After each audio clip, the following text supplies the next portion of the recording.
So what is going on, everyone? Welcome back to another video on channel 8. This video is a very simple video. Blackmagic has recently announced the Blackmagic Pocket Cinema Camera 6K.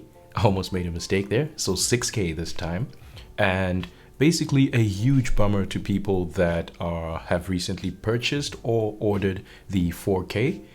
But they've also released just sample footage from the camera just to kind of show what the camera is capable of. I have here a couple of those sample clips, and today we're just going to be color grading them and seeing what the camera is capable of. Now, this is of course Final Cut because I do prefer and always want to work in Final Cut. Basically, the footage was shot in Blackmagic Raw. I had it all imported into my DaVinci Resolve, where I did a couple of exposure fixes in the images. I did find that some of the images were a little bit underexposed for my liking. So I did push up the ISO just a little bit in DaVinci Resolve. And then I went ahead and exported everything in Apple ProRes 422 HQ that is. And resolution stays exactly the same. They were all shot in 6K. And as you can see over here, my timeline is in 6K. And so is my footage. So let's go right ahead and start working on this. So basically what we have here is, this is some forest footage. Blackmagic seems to love forest footage for some weird reason. I don't know if it's them or it's just the creators that they get to create this content or the sample footage. So basically simple footage of a forest. So let's begin here. So I like to pull out my scopes. So in Final Cut, you can do that with Command 7. And yeah, waveform is already open. So basically here, the image is very flat. There is no contrast in the image. So first and foremost, if you've watched my previous videos where I do color grades, this is basically how I like to start. I like to fix my contrast first. So I want to lower some of those blacks, pull them down a little bit, just so that we have a little bit of contrast in the image. And highlights are fine. I mean, yeah, I think highlights are fine. I'll leave them where they're at now. Just at 100 is about fine. We'll pull down those blacks just a little bit. You want them to be just at 0, slightly below. And then what I want to do, I'll just close this for a second. And you can already tell the image is looking much better. There is a lot more contrast in the image. It's looking less flat, shall I say. So let's go to the saturation. Here I want to increase the saturation, global saturation that is. I'll increase it to about 65. Yeah, I think that's about all right.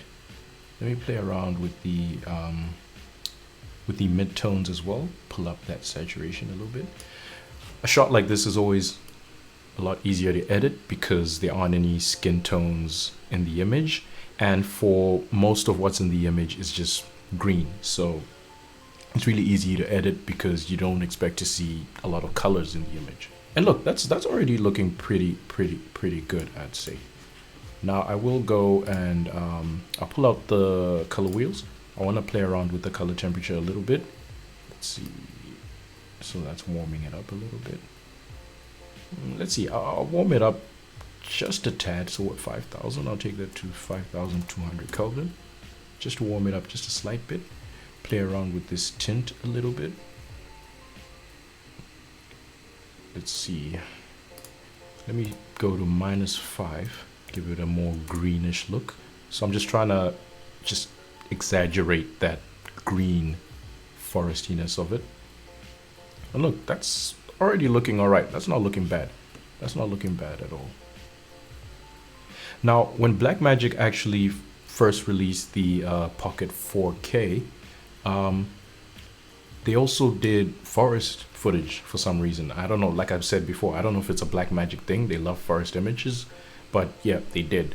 And basically, right off the bat, one of the things I'm noticing about this footage is that the color science is the same. Of course, it is a next generation Blackmagic camera, so the color science should be similar to what you're getting in the 4K on the 6K. But another thing I'm noticing is that the image looks very similar overall in terms of the actual just image itself. I mean, well, basically Blackmagic has said that the camera has 13 stops of dynamic range, same as the Pocket 4K. And here it really shows because it looks really similar. As a matter of fact, I feel like if you shot the exact same shot with the 4K, you wouldn't probably be able to tell the difference between the two of the cameras if you didn't know what resolution the images were. So I'll go here again, and what I'll do is I want to change the hue of some of these greens. I have mentioned before in my past video that I'm not too much of a fan of this sort of wilted yellowy type of green. I don't know, it's just not my cup of tea.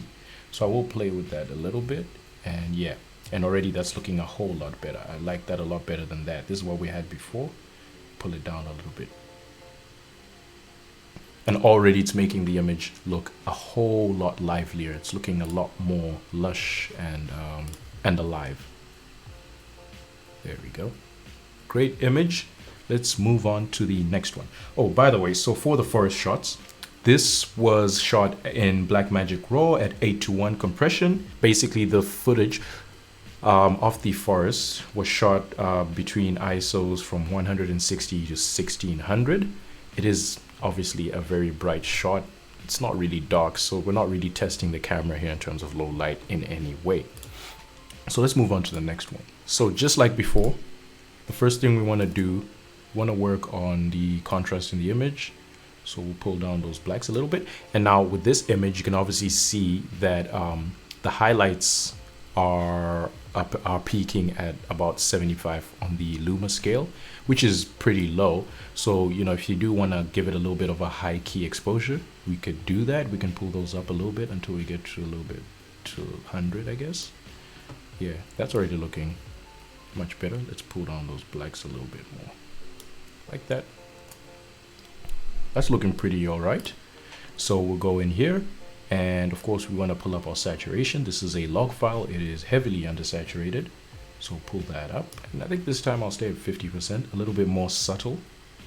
And I'll play around with my midtones a little bit. I don't want to go too crazy with this shot. I pulled up the midtones a little bit. It kind of made the image a little bit too oversaturated. So I'll pull the global a little bit down to about 40.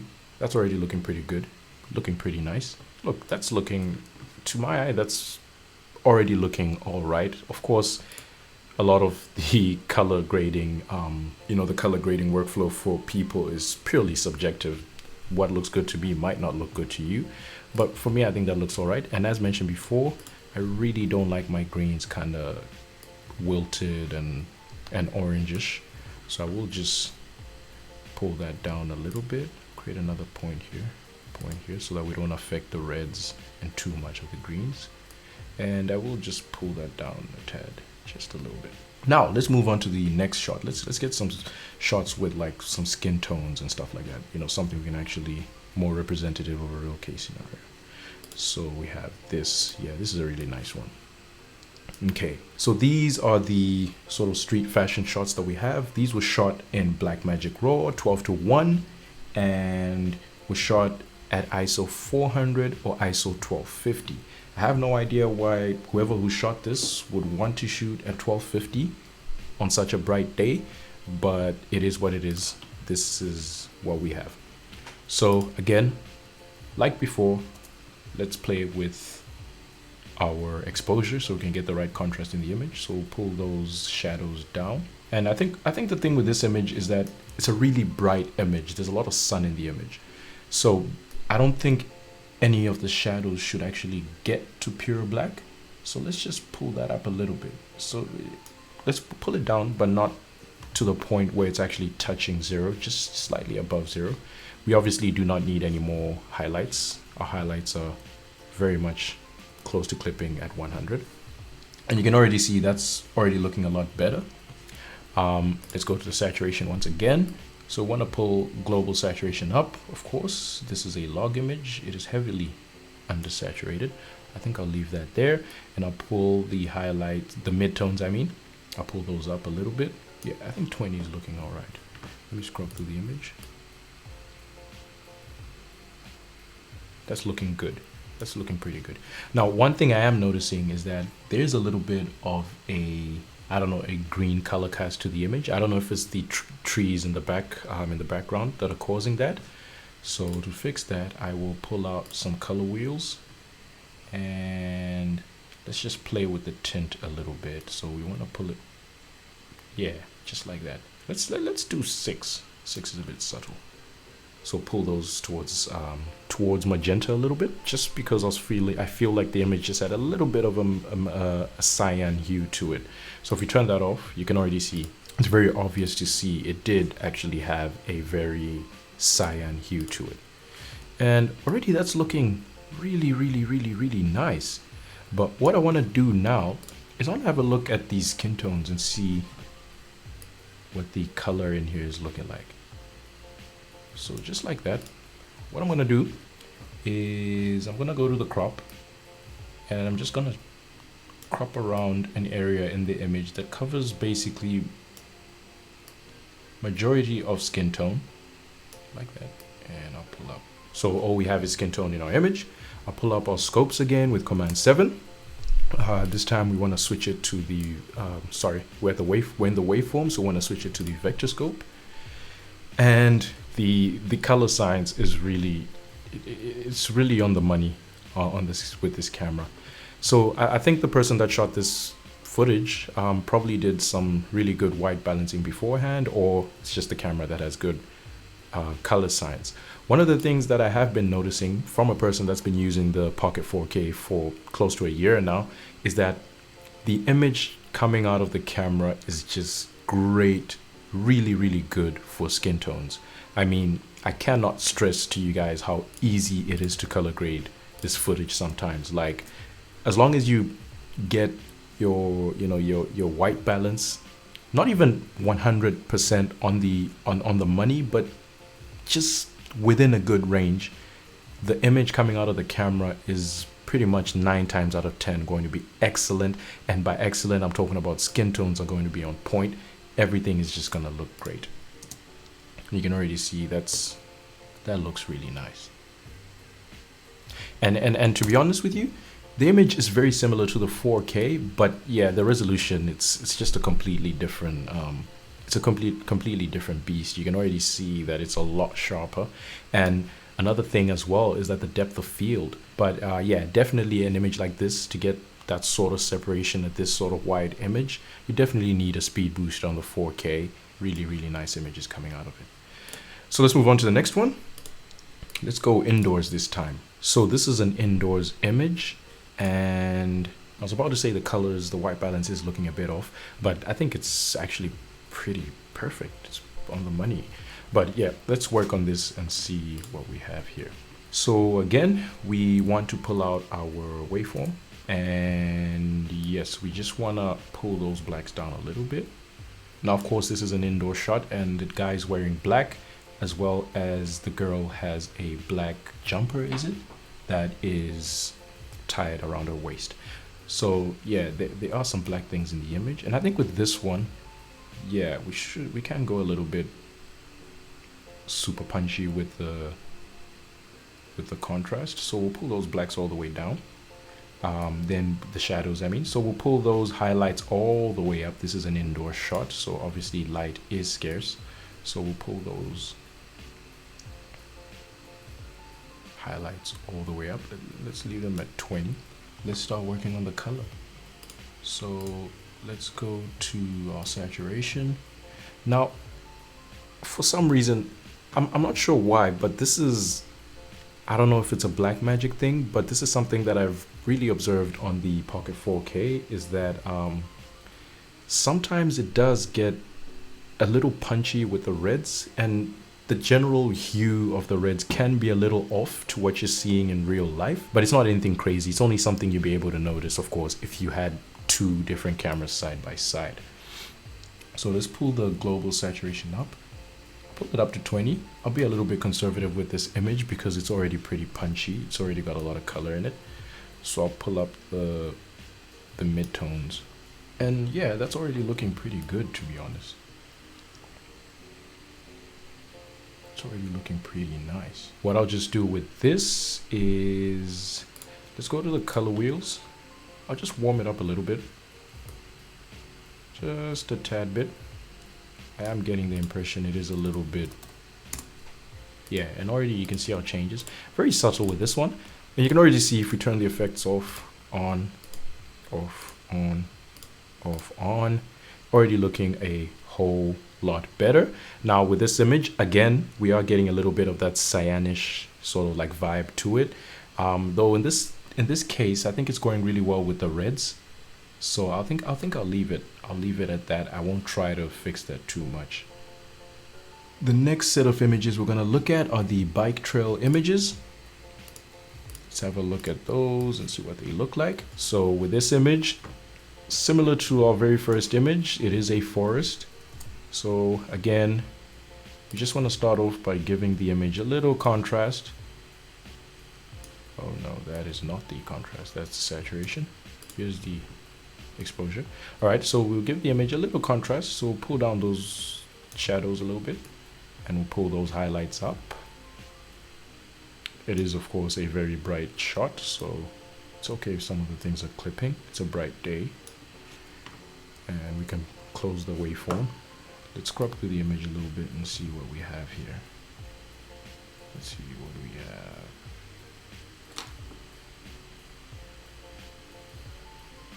Okay, that's pretty nice. So now let's play a bit with the saturation. We'll pull up the saturation to 30 and then we'll pull up the midtones to 10. Yeah, that's already looking pretty good. But what I want to do now, I feel like the image is a little bit too warm, so I'll go into the color wheels and let's lower that color temperature a little bit. Just like that. I will go play around with those greens. I really do not like the wilted look of the greens. I don't know why, guys. It's just a personal preference. That is my bad, but I'm really just not a fan. So we'll pull those down a little bit. Now, of course, with this image, this is a pretty tricky shot because the sun is kind of facing and leaking into the lens a little bit, so it does get a little bit washed out. But I think if we come back to switch off all these effects, yeah, you can easily see kind of the changes that we've made here.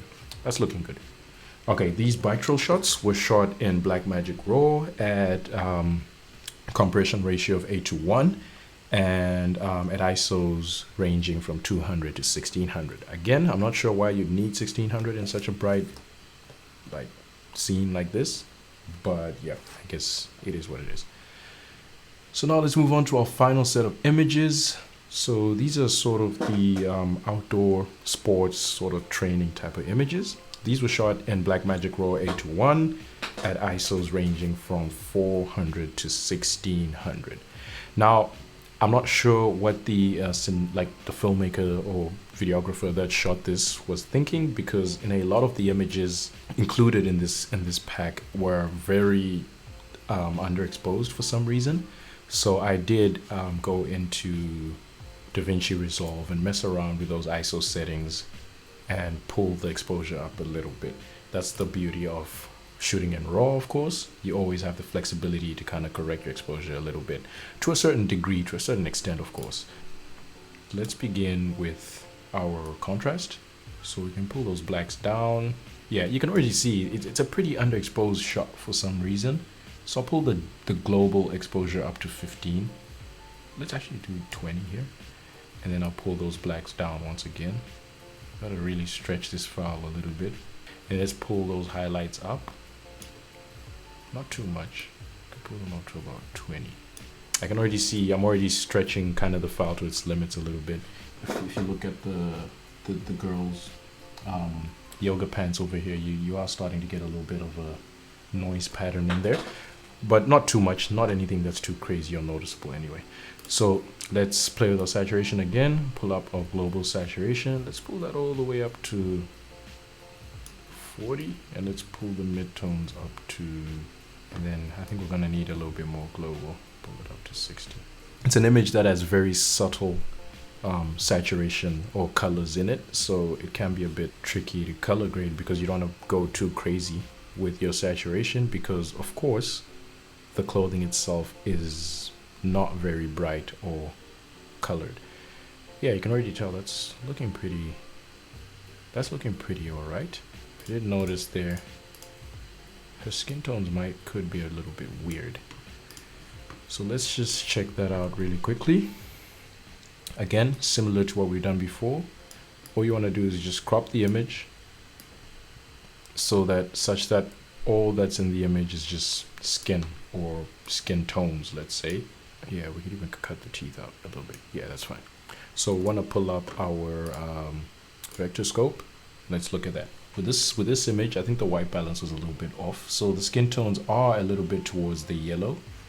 So what we want to do with that, there are many different ways you can approach this, but the way I like to do it is just plain old and simple. Use the color board. We want to go to the color, and then we want to go to the midtones, which is generally where the skin tones lie. And on the vector scope, the solid line that we see here is the skin tone line. Basically what that means is that if you crop your image like this, where all you see in the image is your skin tones, then basically the sort of white part that you see over here should be solid dead center on the line or really close to the line, because that is the skin tone line, right? So here we see that our skin tones are shifting more towards the yellows and greens. So to counter for that, what we can do is we just grab our midtones and we just pull the yellows out of the image like that. And you can already see it's now going dead center on the skin tone line. And just like that, the skin tones are corrected for. So we can reset the crop just so we can see what the full image looks like. There we go. So we could just come here, change the color temperature a bit, just a little bit, just warm it up a little bit, make it a little bit happier, just like that. I think that looks fine. I mean, I'm not really going into any stylized looks today because that takes up a whole lot of time, and that is obviously a lot more subjective than just general color correction and exposure correction, etc., etc. And I think that's already looking pretty good. If you come back over here and we look at all the changes we've made, yeah, that's already looking pretty nice. Again, a very similar image. This really reminds me of my Pocket 4K. The image is almost identical, I kid you not. So with this image, you can already see, as I mentioned before, it's obvious to see it was an overcast day. All right, so let's pull out our waveform. So we can switch that from the vector scope to the waveform. And yeah, this image generally underexposed. So what we do, we pull up our master exposure a little bit. Let's pull that up. Actually, let's put it up to 25. Let's get a little bit. Let's go for a little bit of a high key look with this image. So let's pull down those blacks. If you look at the image itself, there's not a lot in the image that's actually pure black. If you look at it, for example, if I pull down the waveform here, if you look at the pants that he's wearing, you can actually tell that they're not actually like black. You know what I mean? They're not pitch black. They reflect the light a little, so they are sort of some sort of gray. Let's pull up those highlights. Let's pull them all the way to 100, and let's pull down those shadows a little bit. Let's go to 55, like that. So let's pull back that waveform. Let's play with the saturation. Let's pull that all the way up because this is a really flat image. Let's pull those midtones all the way up. Let's say we go up to 30. In this image, we can already tell that, yeah, the color temperature is a little bit too much for my liking, shall I say. So what I'm gonna do, let's get rid of some of those yellows in the image. Just like that, nothing too crazy. And I know I said I won't be doing any stylized looks in this video, but I've changed my mind. So basically what I want to do with this image is I want to do just a really subtle orange and teal look. I'll show you guys an easy way to do that using just your color curves. So basically what you want to do is you want to open your color curves. You got your Luma one, which controls the luminosity of the whole image. An easy way to get an orange and teal look is as follows. So what you want to do is you want to go into your reds, and basically you just want to pull out some of the reds, just like that, in the shadows. You kind of just pull another point over here because you want it to be in the shadows only, right? Just look at just a little bit, nothing too crazy. And then you want to go to your blues, and then you want to do the complete opposite.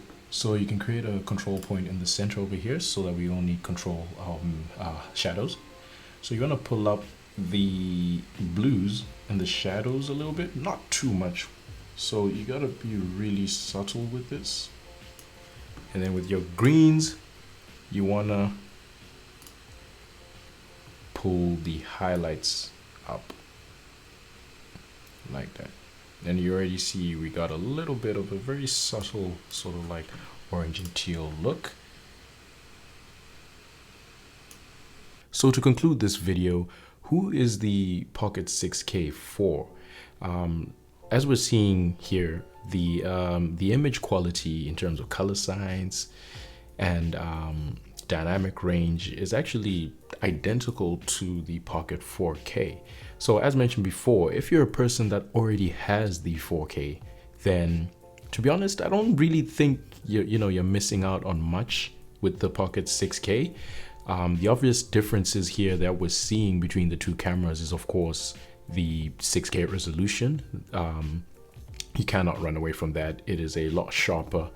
It's just a much higher resolution sensor, and it will also give you more options in terms of frame rate at different resolutions, because one of the disadvantages of the 4K originally was that if you wanted anything more than 60 frames per second at, let's say, 1080p, you had to go into a really ridiculous crop of the sensor, and this is already a pretty small sensor, and then you're cropping that even further, and yeah, it wasn't great. On the 6K, however, that will be a bit better. I'm not too sure about the specifics in terms of the actual crop factor, but it's definitely a lot better. Of course, if you are a person that doesn't own a Pocket 4K, then the obvious choice is the Pocket 6K because it is a better camera. Overall, it is the better camera. However, price, you have to factor in the price as well, because the Pocket 6K is actually quite significantly a lot more expensive than the Pocket 4K. So for me personally, I really don't feel outdone by as a Pocket 4K owner. If anything, I'd probably still even get a Pocket 4K today, knowing fully well that there is a 6K available on the market, just because it's the perfect price point. It's the one that really kills the competition for me at what is it, $1,200. It's the one that does it for me. The 6K still is very affordable at, I think, under $2,500. However, it's now getting into that price range where you do begin to consider other options as well, and other options from more established brands and manufacturers like the Sonys and the Canons, and so thanks a lot for tuning in, guys. If you enjoyed the video, make sure you give it a thumbs up, a comment, or even a like. And if you didn't enjoy it, just make sure to hit that dislike button twice. If you're new to the channel, make sure you're subscribed, and don't forget to hit that bell icon so that you can get notified as soon as I upload new videos to this channel. Catch you folks in the next one.